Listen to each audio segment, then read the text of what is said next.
Alors, distingués invités, Distinguished guests, ladies and gentlemen, Your Excellency, Prime Minister, Premier, for this second part of our morning program entitled Sustainable Development and the Future of the Arctic, I would invite my colleague, Senator Claudette Tardif, to make the introductions. But first of all, allow me to introduce Senator Tardif. Yesterday, because we had such a heavy agenda, I didn't have a chance to do it, and I would be remiss if I didn't share information with you about Senator Tardif's career. She joined the teaching staff of the University of Alberta at the Saint Jean faculty, of which she was dean until 2003. She's been sitting in the Senate since 2005. She was deputy leader for a number of years, and she is currently chair of the Standing Senate Committee on Official Languages and has been since 2014. She's recognized for her involvement in defending official language minority rights and for her significant contribution to post-secondary education. to you this morning, Madame le Sénateur Tardif. She is an esteemed colleague from both sides of the chamber, and I think that you will certainly enjoy her presentation of our formidable guests for this session, David Suzuki and Natan Obed. Madame le Sénateur Tardif.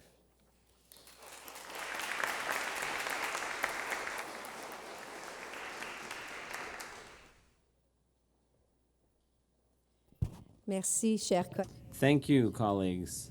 I have to say, it's a great privilege for me to be seated close to Senator Joyal in the Senate. My seat is the seat that the Right Honorable Beverly McLaughlin is sitting in, and Senator Joyal sits where Michael Jean is currently seated. So it's quite a privilege to sit so close together, and I learn a lot along the way because we share a lot, including the organization of this symposium and other events that Senator Joyal is involved in. Your Excellency, Prime Minister, Premier, distinguished guests, ladies and gentlemen, I have the tremendous pleasure of introducing to you our two outstanding panelists who will present on the theme, under the theme of sustainable development and the future of the Arctic. Our first speaker is Dr. David Suzuki. Obviously, everyone knows David Suzuki. Name in Canada's society, very well known. But let me give you some more details about Dr. Suzuki's brilliant career. David Suzuki is a scientist, broadcaster, author, and co-founder of the David Suzuki Foundation. Dr. Suzuki is Professor Emeritus at the University of British Columbia and holds 29 honorary degrees from universities around the world. He is familiar to television audiences as host of the CBC television series, The Nature of Things.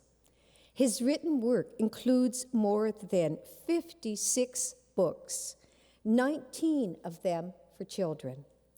He is a recipient of UNESCO's Kalinga Prize for Science, the 2012 Eamon Ethics Prize, and the 2009 Right Livelihood Award. Dr. Suzuki's internationally recognized influence in the promotion and explanation of sustainable development have made him one of Canada's most well-known and appreciated personalities. Son nom est synonyme d'une société. His name is synonymous with a green society concerned about survival in a world that is careless about wasting resources and heedless of the precarity of its future. Ladies and gentlemen, please welcome warmly Dr. David Suzuki.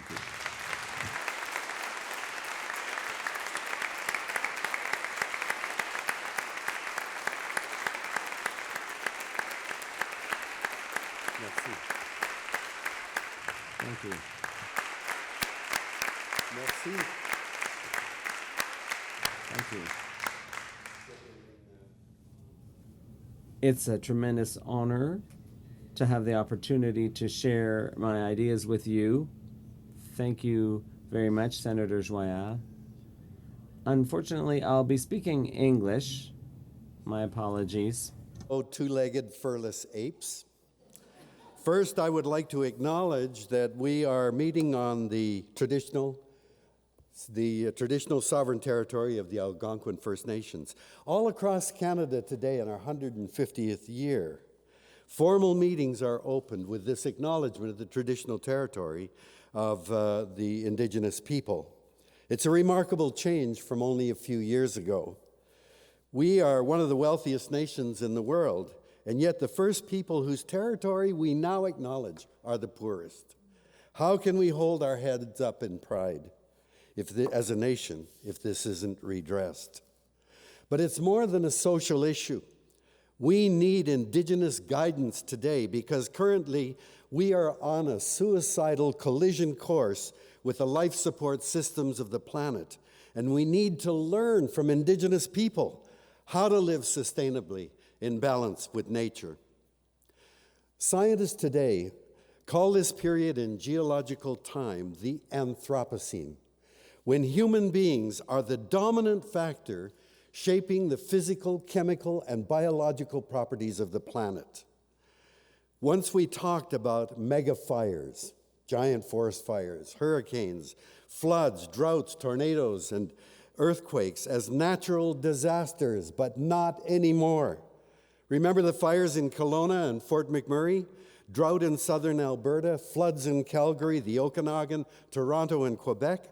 The human hand is now implicated. They're not natural. This is the Anthropocene, but we don't know enough to apply our powers sustainably. And so we are on a path that is destroying a future for our children. You know the consequences. The chemistry of the atmosphere has more carbon than it's had for the past several million years. The oceans are a mess with dead zones, depleted fish stocks, lower pH, and islands of plastic. Forests are vanishing and taking with them numerous species. And all of us, every one of us in this room, is carrying dozens of toxic chemicals. What else do we expect when we use air, water, and land as a dump for toxic chemicals? How on earth did we get to this point? Every society, as you heard yesterday, has its own creation and origin stories, and today science adds its insights. As a geneticist, I've been intrigued by the way DNA, the genetic material, can be used to follow the movement of people across the planet, and all trails lead back to Africa 150,000 years ago. We are all Africans by origin.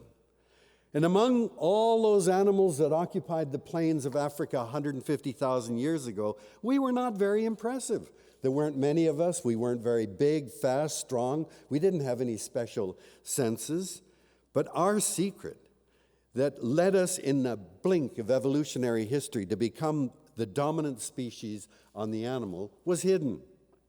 It was a 1.4 kilogram organ buried deep in our skulls. It was the human brain. The human brain more than compensated for our lack of physical and sensory ability. The French Nobel laureate, François Jacob, suggested our huge and complex brain has an inbuilt need for order. We don't like it when things happen that don't make sense or that we don't understand. And so what we do is create worldviews, an explanation for everything in which everything is connected and interdependent. And the human brain invented a concept called the future. And we realized that we could affect the future by what we do now. Look ahead.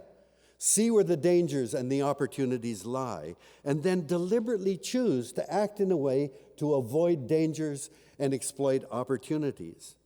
Foresight gave us a huge advantage over other species. And today, scientists are armed with supercomputers, and they look ahead by extrapolating the curves of our present trajectory. And for decades, the leading scientists in the world have warned us that we are on a dangerous path and urged all humanity to act on their warnings, to take advantage of opportunities from changing directions.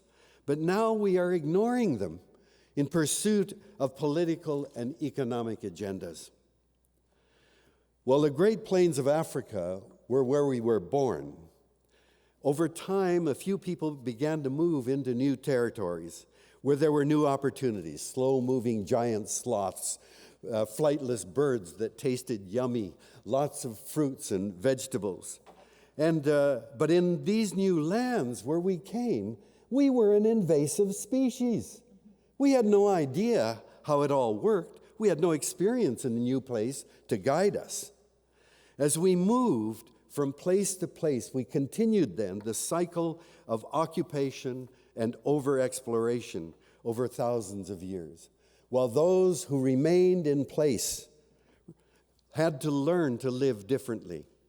So the mistakes, the successes, and the failures of ancestors were remembered and passed on through generations, a priceless legacy that was the origin of Indigenous knowledge and critical for the survival of each generation.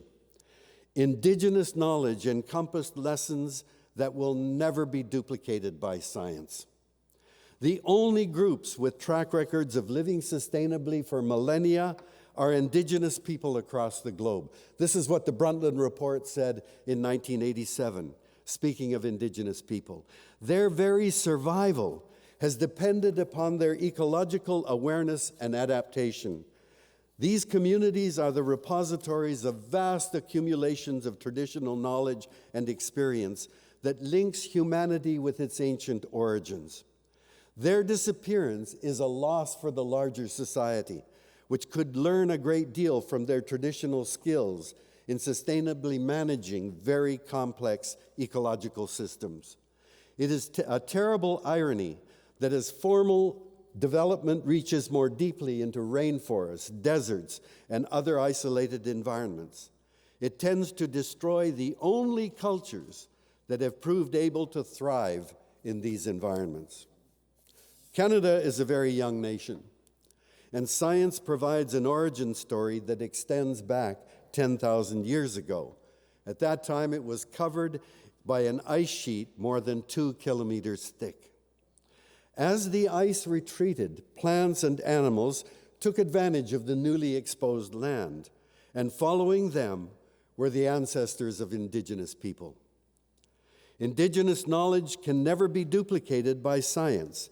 Most science involves focusing on a part of the world, a seed, a cell, an atom, and trying to separate or isolate that part from everything else, measuring and controlling factors impinging on that fragment, and thereby acquiring profound insights into the behavior and properties of those bits and pieces.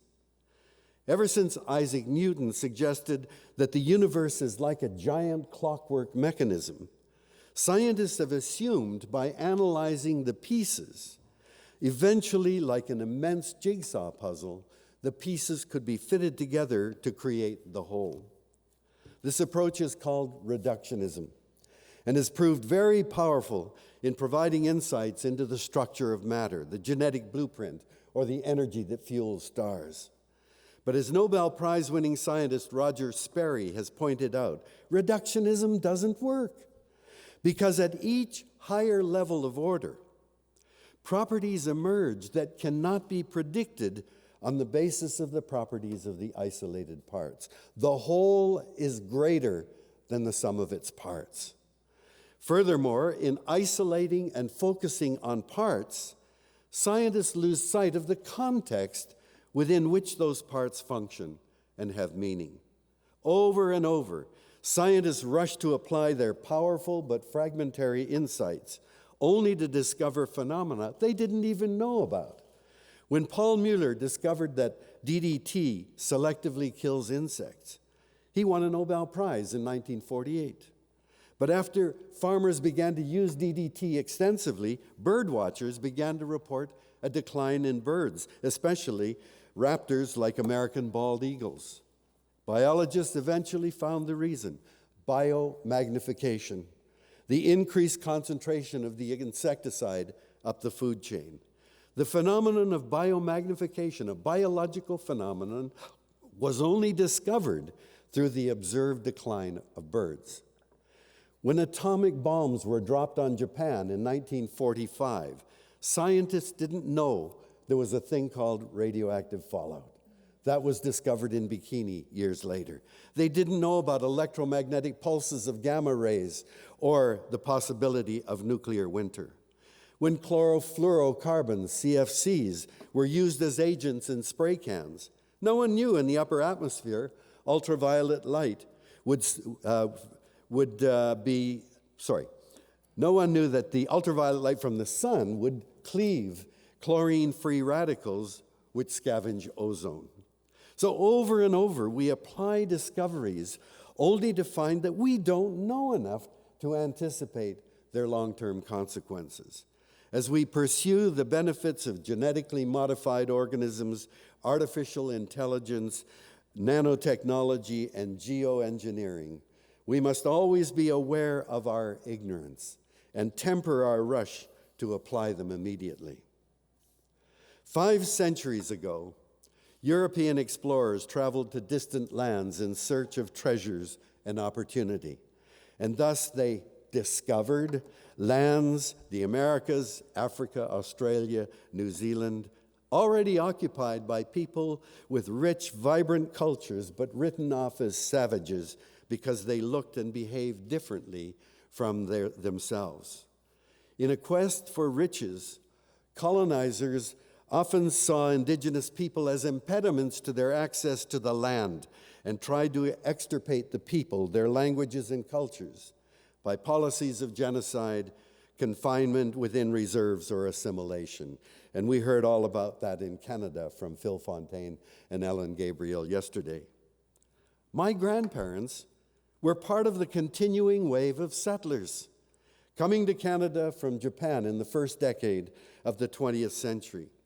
Driven by poverty, they were uneducated, but came for the promise of opportunity. To them, the indigenous animals and plants were something they didn't know except possibly useful as resources.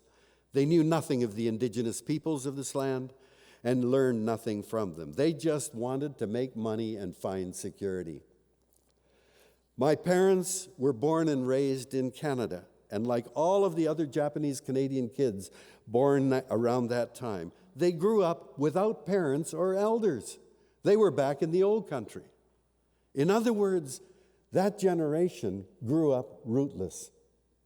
My grandparents only learned rudimentary English, so I never had a serious conversation with them because I couldn't speak Japanese. My parents thought I should learn French for some reason.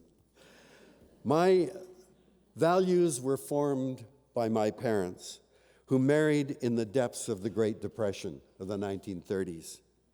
And that depression shaped their priorities. They constantly repeated homilies like live within your means, save some for tomorrow, share, don't be greedy, help your neighbors, you may one day need their help.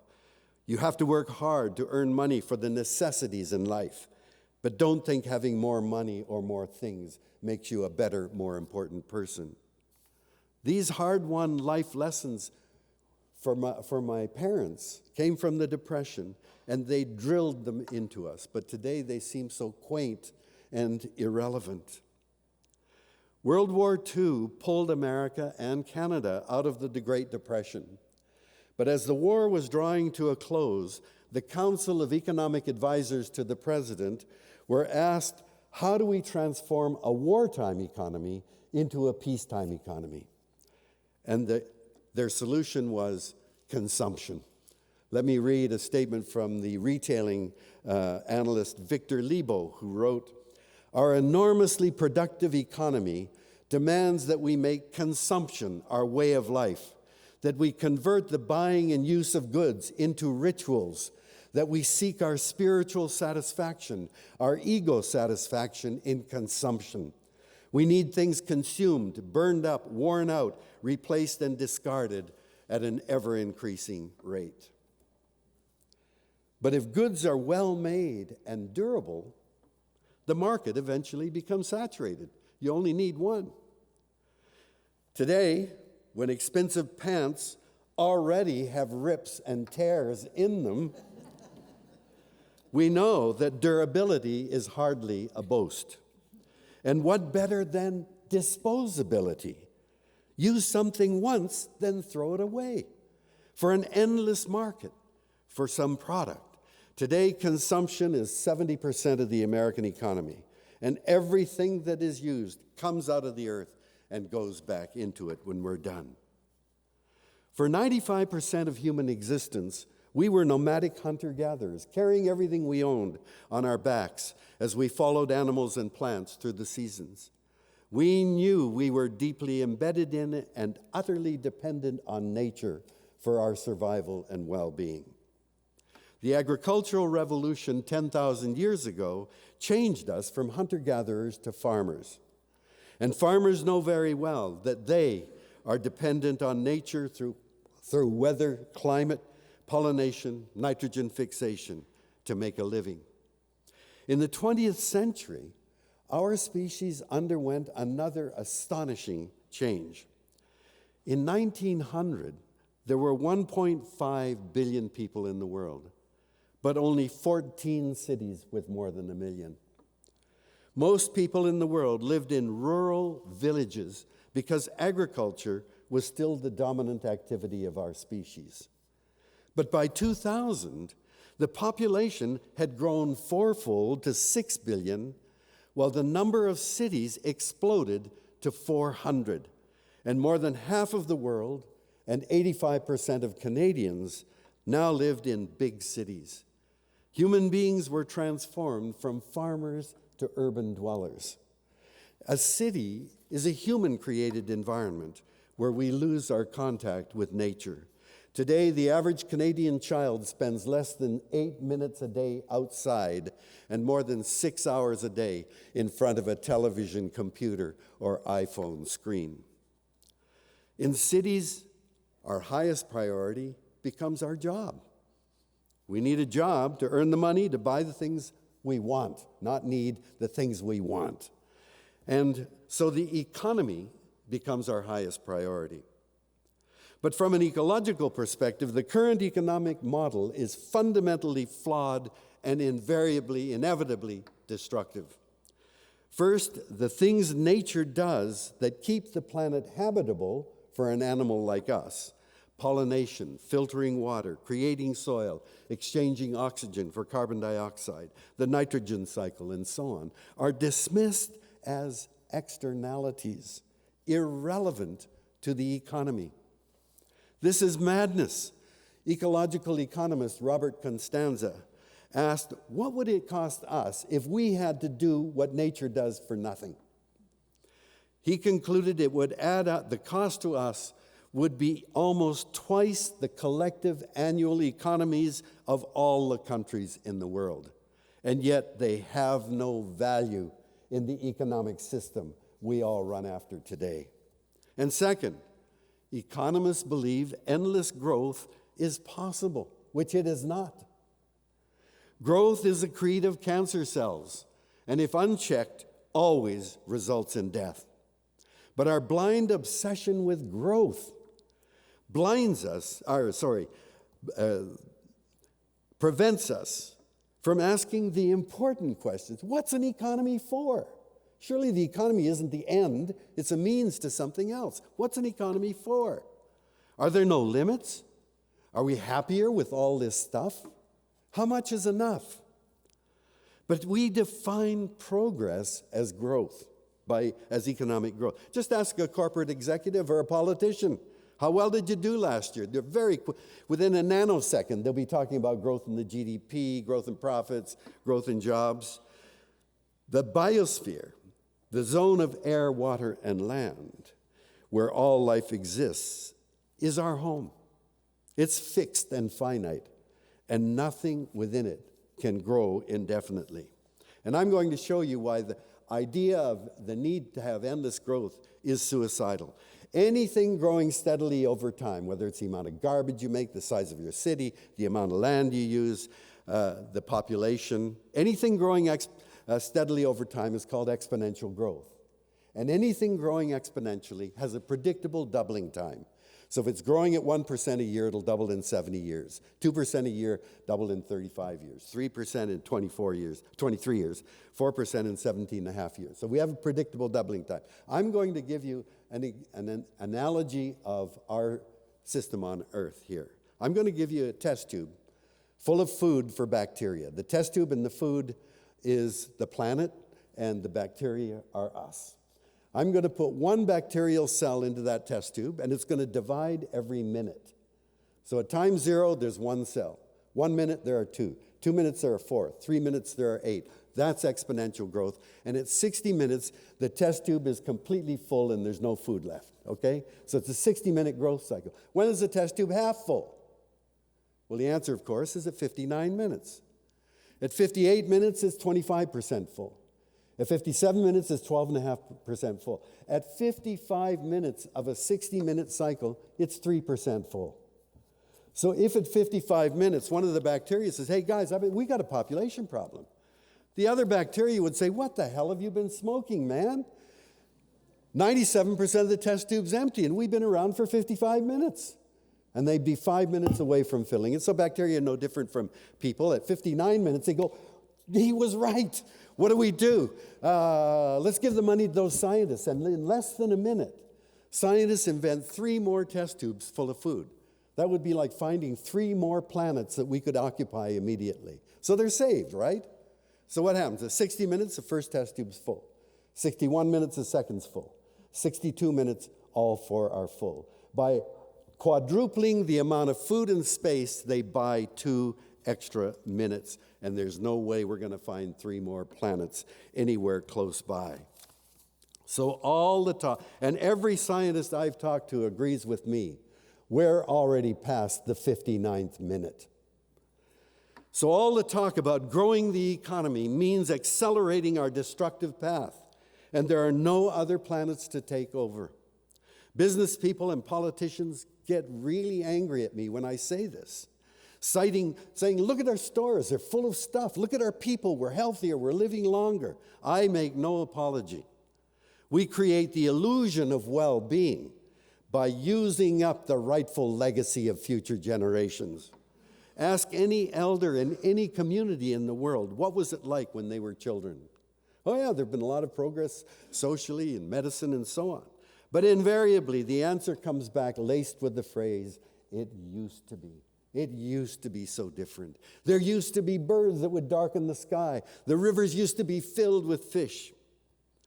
I used to drink as a boy from any river or lake without even thinking about it. But somehow the economy and its steady growth have become our highest priority above anything else. Donald Trump and the Wall Street and corporate executives he has installed to run the American government are the ultimate expression of the devotion to economic growth.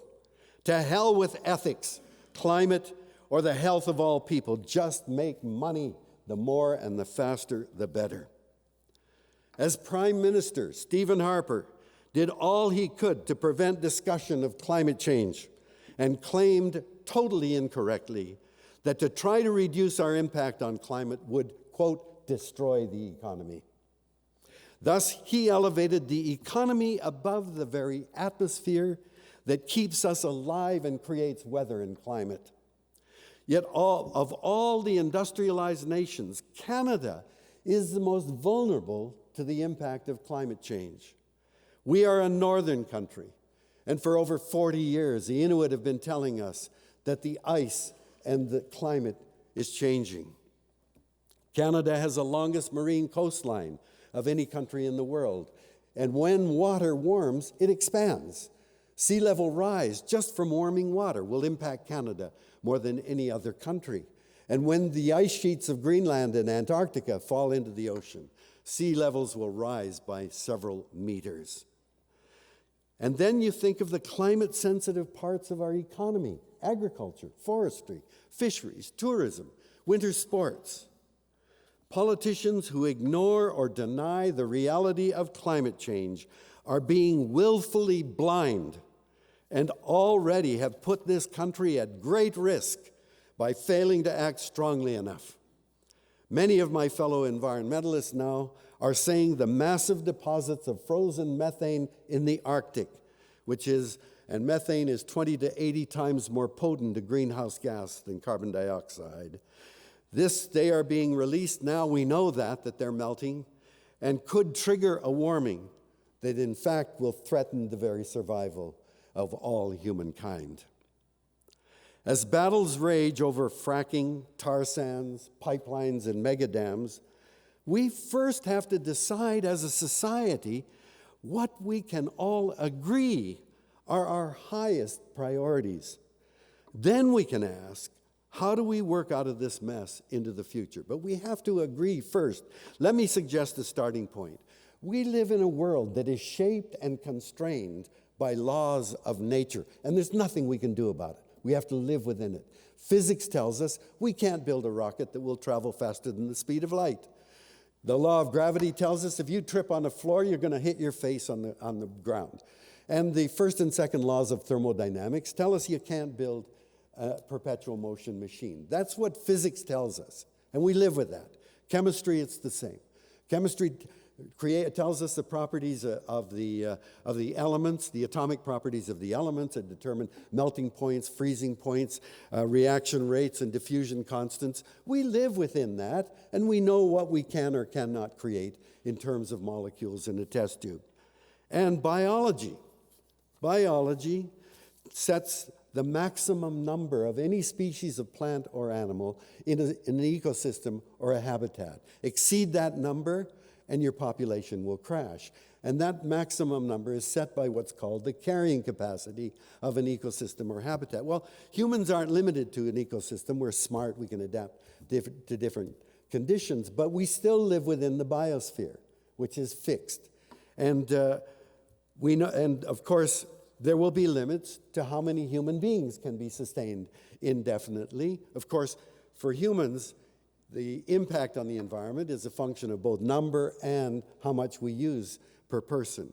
When you apply that, of course, it's the industrialized world that is far more overpopulated than the developing world. But biology, the laws of ecology tell us the carrying capacity for humans, we're way beyond the capacity of the biosphere to support us today. What we do is we maintain the illusion, as I've said, that everything's okay by using up the rightful legacy of future generations. And biology informs us that we are animals. Our closest relatives are the great apes. You know, I gave a lecture in Austin, Texas in the 1990s. Big audience, 3,000 people, a lot of kids in the audience. I said to the audience, now kids, if you remember one thing from my speech, remember, we are animals. Man, did their parents get pissed off at me. Don't call my daughter an animal. I said, madam, if your daughter isn't an animal, is she a plant? Because biology tells us we are animals. And as animals, what is our greatest need? Our greatest need, of course, is a breath of air. If we don't have air for 3 minutes, we're dead. If we have to breathe polluted air, we're sick. So clean air, surely everyone would agree. Clean air has got to be our greatest resource and our highest priority to protect. And then you and I are 70% water by weight. You know, but the water leaks out of our skin and our eyes and our crotch, and so we have to keep drinking water. If you don't have water for 4 to 6 days, you're dead. If you have to drink polluted water, you're sick. So can we put clean water up with clean air? And then, of course, we can go a lot longer without food, but 4 to 6 weeks without food, we die. Most of that food is grown in the soil. So can we put clean soil and food with clean water and clean air? And then all of the energy in our bodies that we need to move, grow, reproduce, do work, all of that is sunlight. Sunlight captured by plants, converted into chemical energy, then we get it and store it in our bodies by eating the plants or the animals that eat the plants. That, I would suggest then that biology tells us that these 4 things, earth, air, fire, and water, those should be the foundation of the way we live, sacred elements that we depend on for our health and well-being. Biology also reveals this amazing thing, that these 4 things, earth, air, fire, and water, are cleansed, replenished, or created by what we call the web of life, the biodiversity on the planet. Plants on land and sea create the oxygen-rich atmosphere we depend on. Plant roots, soil fungi, bacteria, microorganisms filter water as it percolates through the soil so we can drink it. Plants capture and store all of the sun's energy through photosynthesis, and every bit of our food was once alive, and most of it we grow on the soil, and soil is created by life, by dead forms of plants and animals.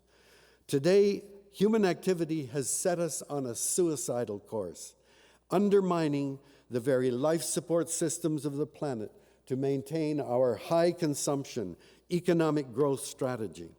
We're not even willing to pay to pollute these elements. Think of all the fights against a carbon tax or any kind of taxation. We use air, water, and soil to spray and dump and spread our toxic chemicals, often justifying the ecological and health consequences as the price of doing business. These are the critical factors that keep us alive and healthy. And in our own self-interest, every human being on earth should hold their protection as our highest priority if we are to live and thrive sustainably. They should be sacred beyond economic valuation. We can change this fundamental biological truth. But other things, borders we draw around property, around cities, provinces, and countries, capitalism, the economy, markets, corporations, these are not forces of nature. We invented them. And they're the only thing that can be changed to function within a sustainable society, protecting the elements that keep us alive. How can we change direction?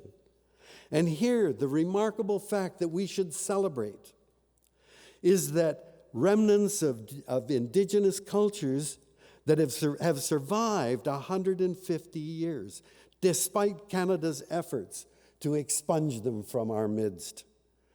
Through the values and perspectives of Indigenous people, we have an opportunity to fundamentally change directions, and by recognizing that Earth is our mother and gives us everything we need to be happy and healthy, if we care for her. This is a moment of great opportunity if we see what we are doing to the planet and give the respect to Indigenous perspectives that could guide us in a different direction. Senator Joel, you probably don't remember in my phone call, but I said to you, it's been clear to me in the battles I've had with politicians and corporate leaders, most of them are good, well-meaning people, but they are locked into games with rules set by the economy, which is flawed and inevitably destructive, and time frames that simply don't allow them to tackle big issues like climate change. Corporations are driven by the quarterly report, while politicians are driven by their priority to get reelected. So whatever they do must pay off before the next election. There's no place in political agendas for children because they don't vote, and future generations don't even exist. That's why my wife, Dr. Tara Cullis, suggested that the Senate should be the place to raise questions on behalf of the 7 generations to come. Senators are not elected. You don't have to worry about getting reelected. So you don't have to worry about voters getting pissed off at you. Depending on terms under which you're appointed, senators could be the one group without vested interests in the status quo or specific corporate or political agendas. They can consider the best scientific evidence and ponder what lies ahead on behalf of all Canadians, including those yet to come. And senators can speak out without worrying about getting fired or losing a promotion. I remember Senator Sparrow's report on soil, and that was one of the very important documents for all Canadians concerned about the future of agriculture. That's what senators can do. And a Senate that embraces the perspective and guidance of Indigenous people would be a truly unique body that would have the potential to genuinely address the issue of sustainability. Now that would be a great path to take over the next 150 years. Thank you very much.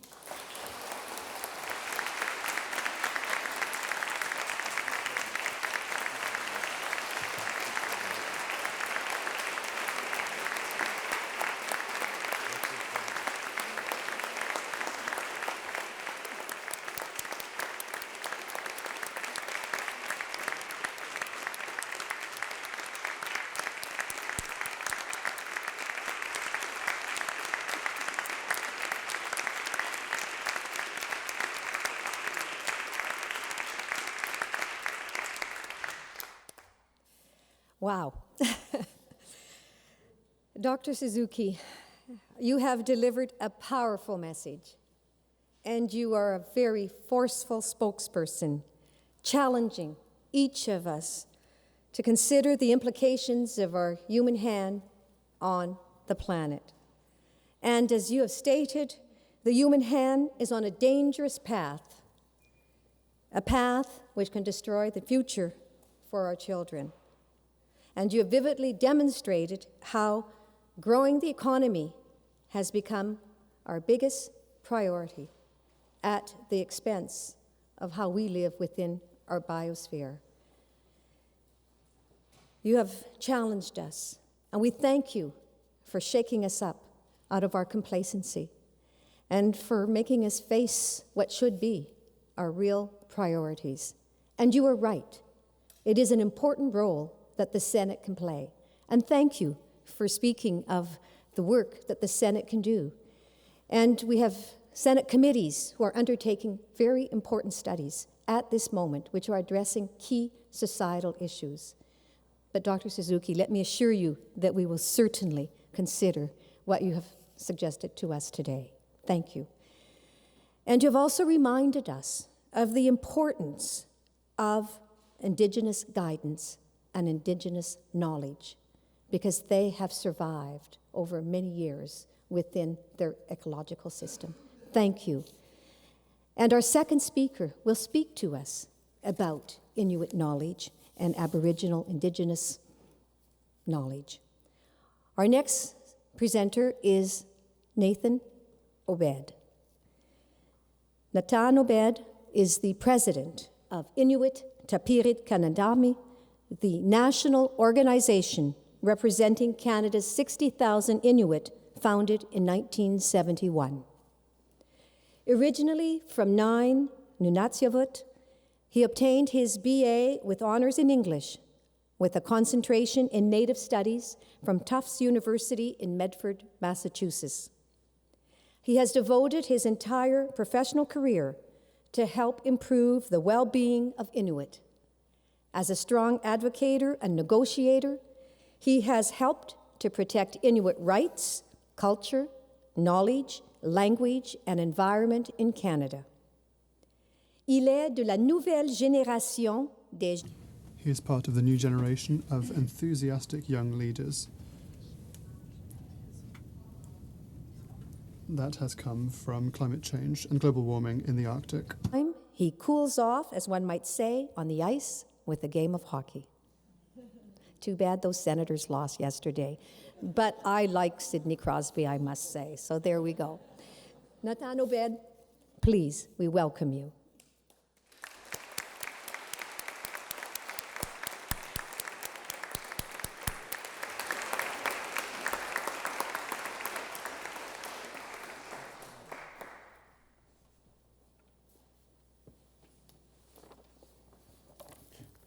Nakumik for that warm introduction. Udlakut, everyone. As introduced, my name is Natan Obed, president of Inuit Tapiriit Kanatami. And it's an honor to be here to talk to you today about Inuit Nunangat. What you may call the Arctic is what we call Inuit Nunangat. It is our homeland. And I want to talk to you first about symbolism and history and the weight of those things on us as a people and on the imagination that Canadians have about our homeland and on the Arctic.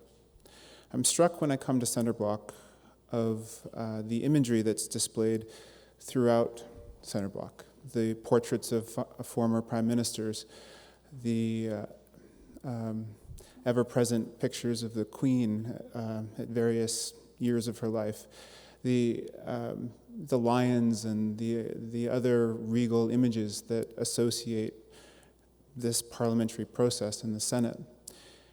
And there are also Indigenous people that are a part of the building, that are outside this very chamber. And in other democracies, Arctic images, even in Europe, were a part of royal seals, or especially narwhal or polar bear. These are images that don't just run 150 years of Canadian mythology. They span Europe as well. But it makes me think of me as an Indigenous person and how I fit. Indigenous people are not a part of the row of former prime ministers that you see hallowing these halls. Are we more like the animals or the cherubs or the imagination of Canada and what it is versus an actual part of Canada, an actual part of this governance? And it saddens me to think that these images, these pieces of our identity and our culture were here during the time of the residential schools. We're here during the time when policies and legislation was put in place that was specifically thought through to marginalize us, to take away our rights, to imagine us as less than human. And we're on this long path back, and reconciliation is only a part of what is happening across Canada, across the world when it comes to Indigenous issues.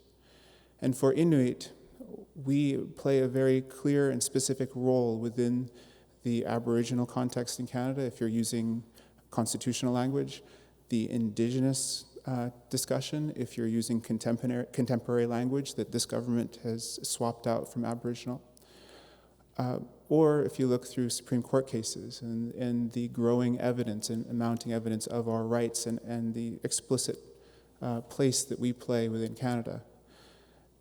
We have the weight of the UN, the weight of human rights, the weight of a higher sense of the honor of the crown that is with us as we assert our role for self-determination within this country of Canada. Inuit have long said that we are proud Canadians, and it isn't necessarily a view that's held with all Indigenous people in Canada.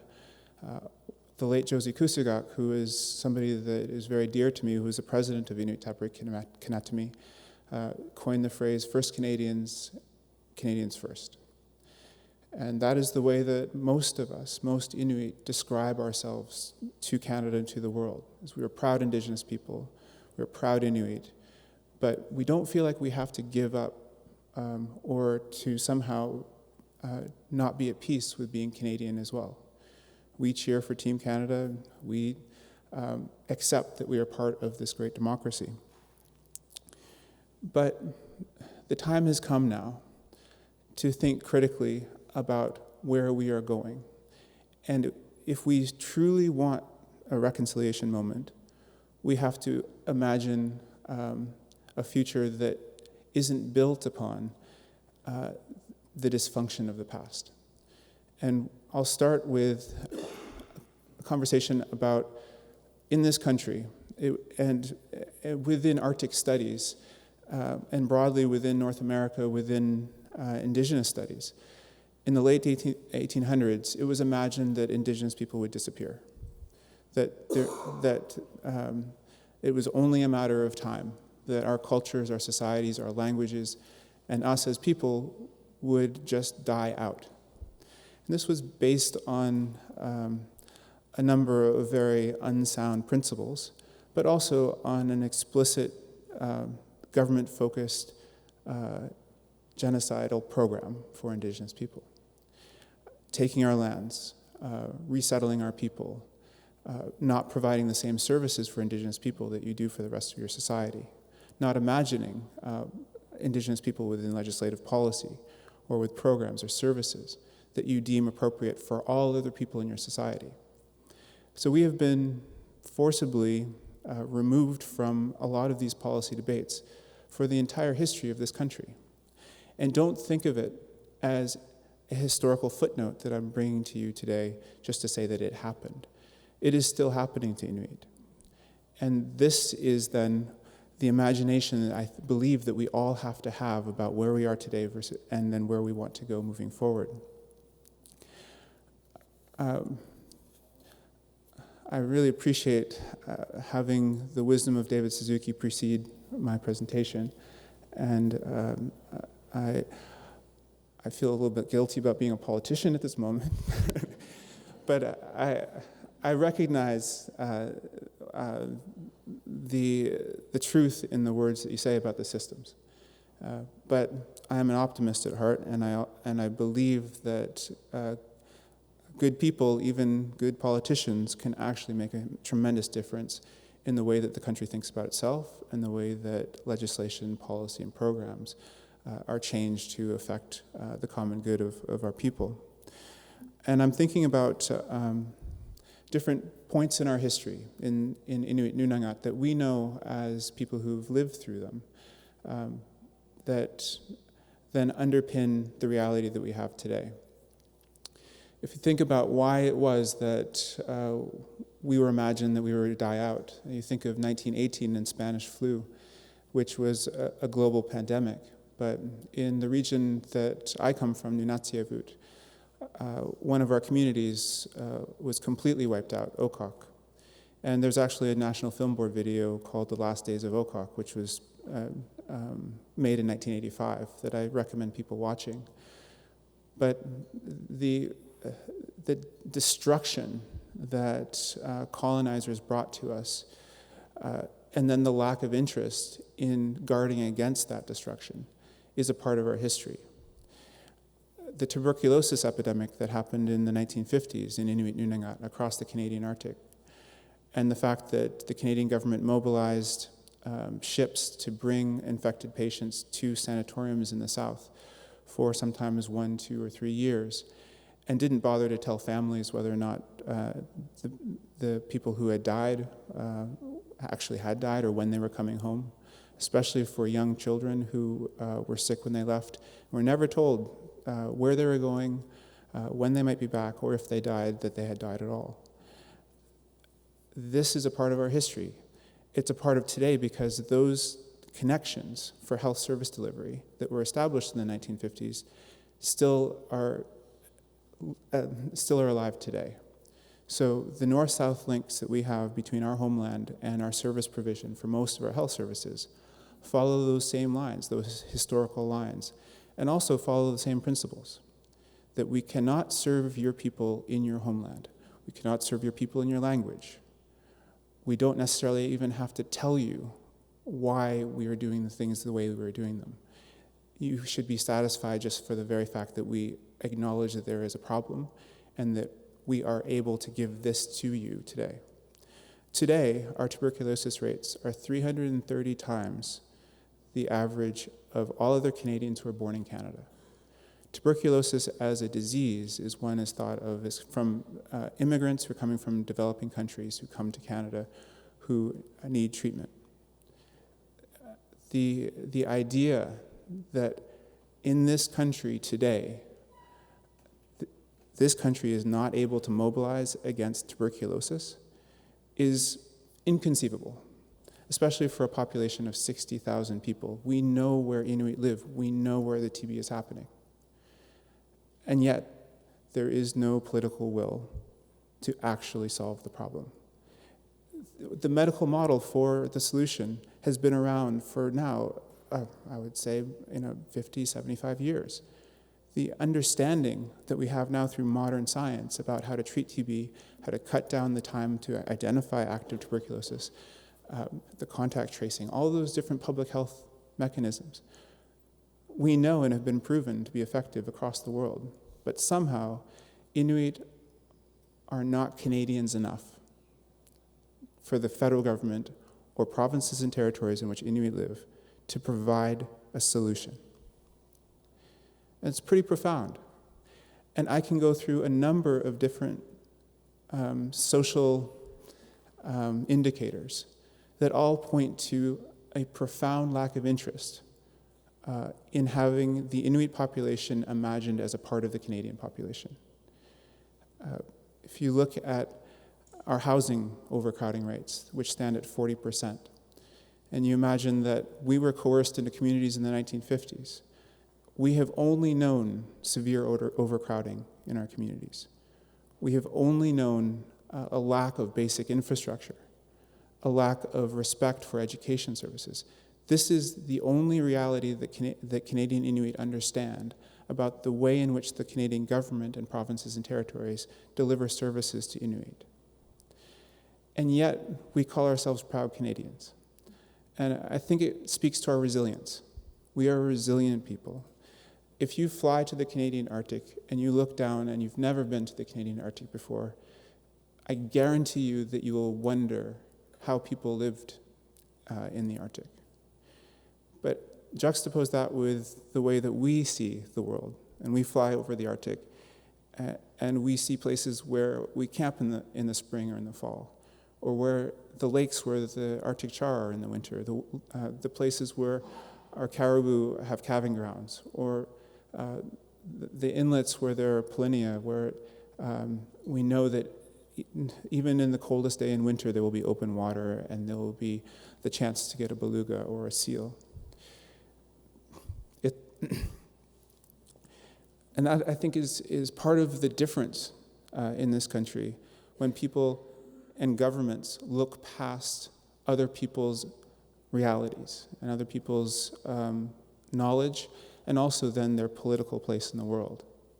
Because here we are today talking about the future of the Arctic and talking about sustainable development, when we as Inuit often look on these discussions, look to the myriad of Arctic university chairs and the global interest in us as to be researched, or for sovereignty, or all these conversations about animal rights and our specific Arctic populations. And we are confused about why it matters to you at all. And then we follow that up with, and then why aren't we the ones that are telling our stories and giving our positions? Why is it that the rest of the world somehow feels as though it's their space? Our democracy is founded on modern land claim agreements, modern treaties. There are 4 land claim settlement regions across Inuit Nunangat that range from Nunatsiavut in northern Labrador, Makivik Corporation's Nunavik James Bay Northern Quebec Agreement in northern Quebec, the Nunavut Agreement, which created the government of Nunavut, changed the political face of Canada, but also Nunavut Tungavik still is the Inuit organization that represents the rights of Inuit in Nunavut. And then in the Northwest Territories, the Inuvialuit and the Inuvialuit Richo Corporation. So from 1975 to 2005, we did our own nation building. We did our own Inuit governance exercise.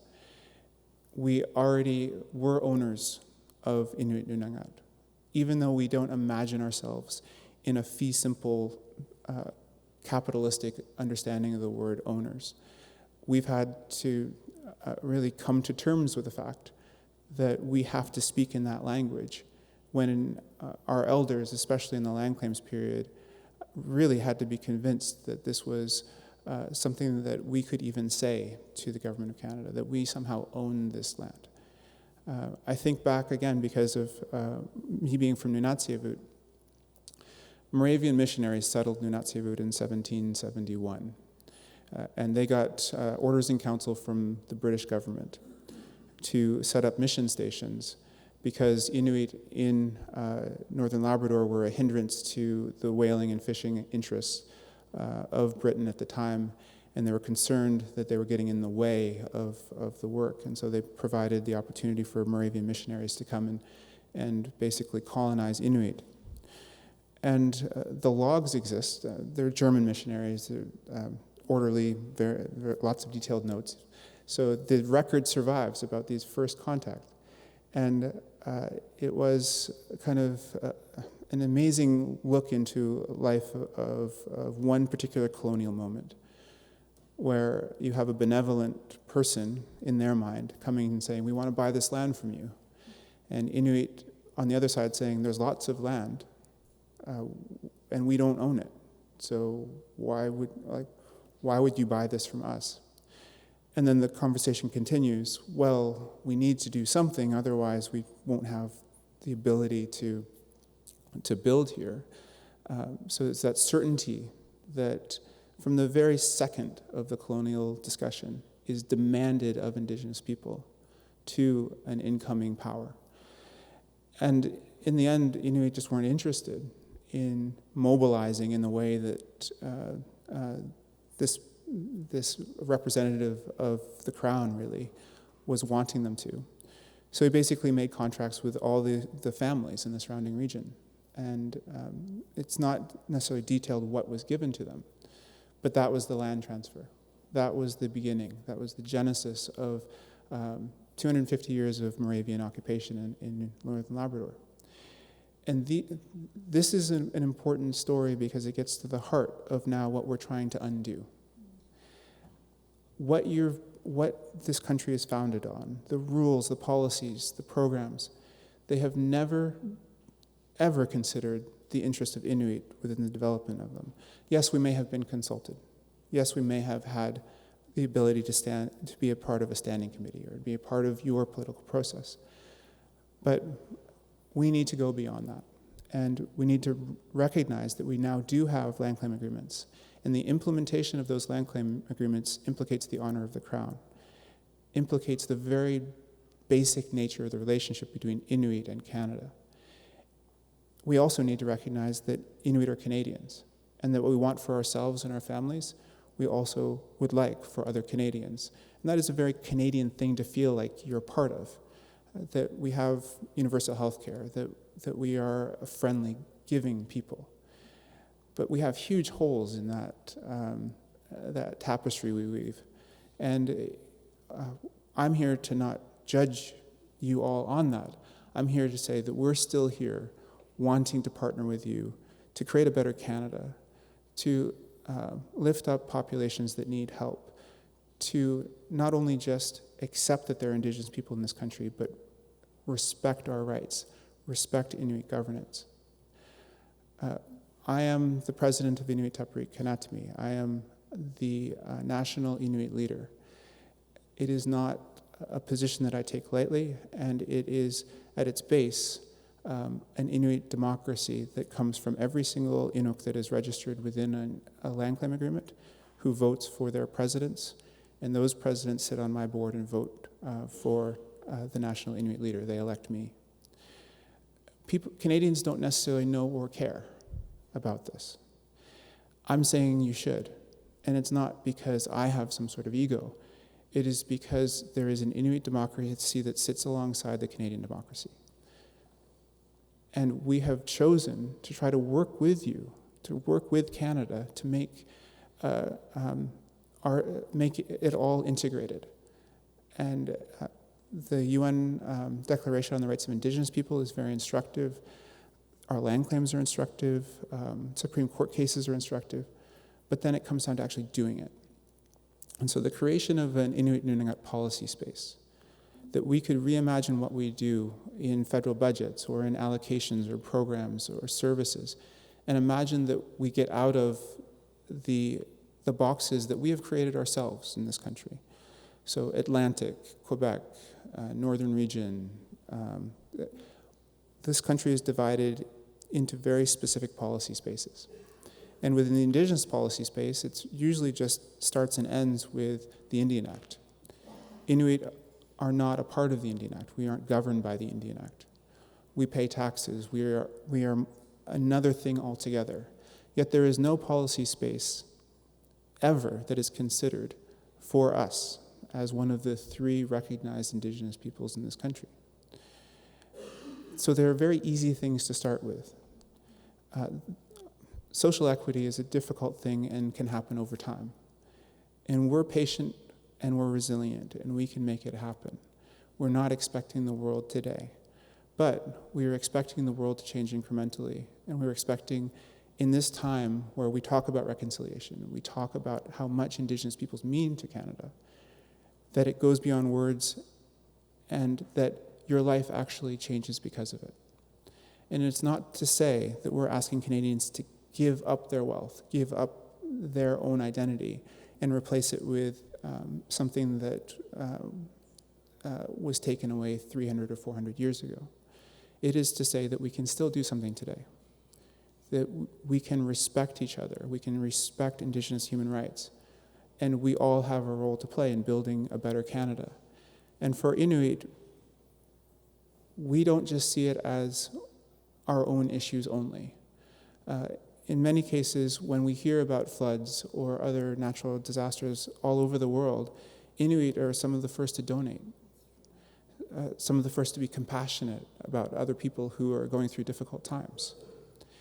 And so I think that also speaks to the fact that we understand what it's like. And I'll just close on one thing, and it's in relation to language. This government has pledged an Indigenous Languages Protection Act. Inuktitut, our language, is still viable. 60% of Canadian Inuit still use Inuktitut as our mother tongue. Yet there's nowhere in this country where you can go to school beyond grade 4 in Inuktitut as the language of instruction, even in Inuit Nunangat.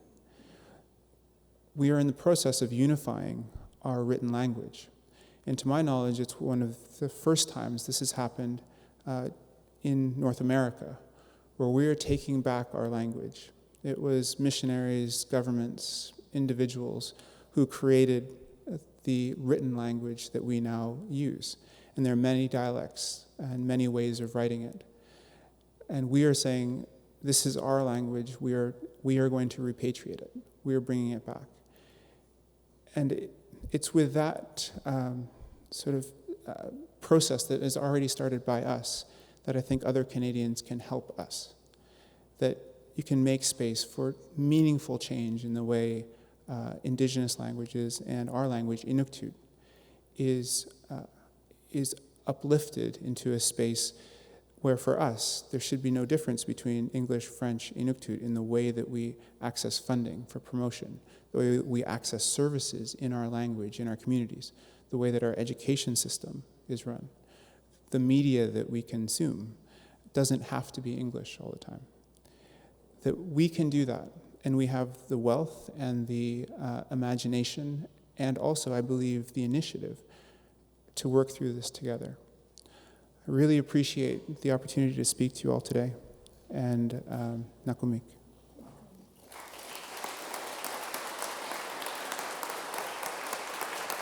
So good to see you again.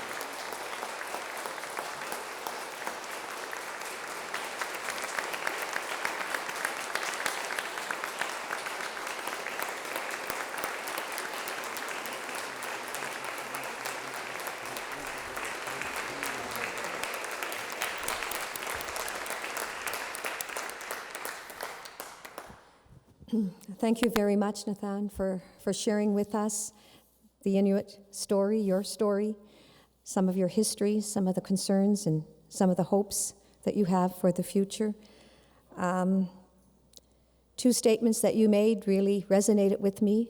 The the statement that you made that the Indigenous peoples are part of the imagination of Canada, what Canada sees itself at, what the rest of the world may see Canada as, but not a part of Canada. And your comment that Inuit are not Canadian enough for governments to find a solution for some of the problems, some of the housing problems, the tuberculosis problem that you indicated. As well, thank you for speaking to us about the resiliency of the Inuit people and your quest to save the language.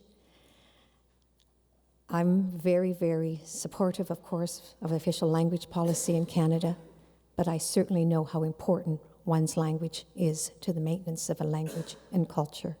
And so certainly the support for the Indigenous Languages Act is certainly one that I know will be given great consideration here if it comes to Parliament before the Senate.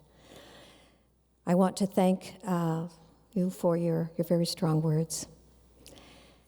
Il y a le temps pour une question ou un commentaire. There's time for one question or comment. Or a comment. There are microphones in the room. Yes, please. Do you wish to identify yourself? And I'm Julie Spallin. I'm a public servant. I've been a public servant for a number of years, and I had the honor of participating in the executive training session with the ITK, and just recently, and we went up to the Inuit territory, and I have to say the innovations and the leadership that exists up there is quite amazing. And I think that, if we can find a way to find a parallel governance that actually functions in the policy space. For example, some of our policies that we put in place draw the line at the 60th parallel. So there is support provided for Inuit peoples above the 60th parallel, but not below. And so we make policy decisions, I think, on a regular basis, and we're not really conscious of the implications and the impact on Inuit people and the North. And I think that we need to find a way to better manage that. And as well, we had the opportunity to visit Voisey Bay Mine, and we also had the opportunity to visit Muskrat Falls. And I have to say the difference in the management of those two projects is quite stark. Voisey Bay Mine has an agreement with the Nunavut government. It employs people from the territory. It has a profit-sharing kind of arrangement, whereas Muskrat Falls is less inclusive in terms of a model for development. And again, it's both in terms of the public space and in terms of the private sector arrangement. So I guess what I would say is, we keep talking about new models and new ways forward. I would put the question out, is what does that look like? Besides tweaks at the margins, what is that new model that includes both the Indigenous and the environmental element? Thank you. thank you for the comment. I don't know if you would like to respond, Nathan, or yeah. Quickly, in relation to the Inuit Nunavut policy space, we have created an Inuit Crown Partnership Committee that was signed between myself and the Prime Minister in February, and one of the areas is the development of the Inuit Nunavut's policy space. So we would imagine, hopefully, in Budget 2018 and in the renewal of laws and policies, as is imagined by the committee that's been struck, that's being led by Minister Wilson-Raybould, that we will have traction on this policy gap. And it really does have a tremendous impact. And I'll give an example of Inuit art. Inuit art is synonymous with the Canadian art community, and especially Cape Dorset prints and soapstone carvings. That was a government program, and it was in the 1950s, and there were exclusions to that program. So Nunatsiavut at the time was excluded. So you won't see any Nunatsiavut art in the global market the way that you will see Cape Dorset art or other Inuit regional art, and that in the end stems from an INAC policy. So you have like just massive implications, and we're trying to get a partnership approach to have a respectful way in which you make decisions that we know will implicate Inuit on a number of policy areas in the years to come.